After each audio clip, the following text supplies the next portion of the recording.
We know that the world is an unequal place, but if you're excluded from the data, people don't know that you exist, so they can't even count the ways in which you are discriminated against. Being excluded from the data is one of the most basic exclusions of all. About 7% of the world's population were never counted.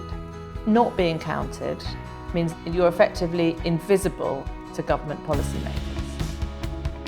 Governments are not going to build a road or a school or a hospital for a population that they don't know is there. And of course, it's often the people who are already the poorest and the most marginalised who are missed out of the census.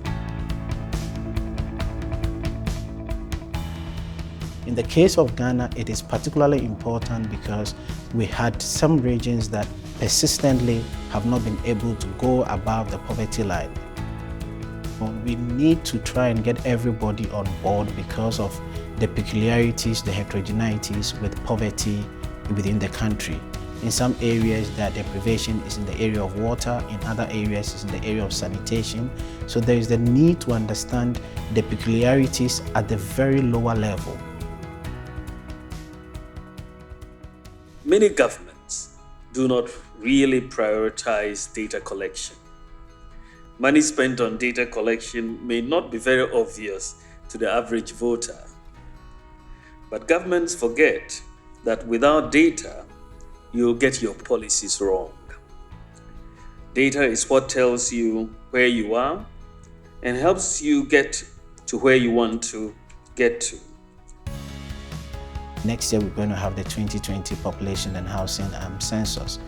The census is going to underscore all our activities heading towards tracking of the Sustainable Development Goals. We want to move away from the usual census and begin to consider the use of administrative data and big data.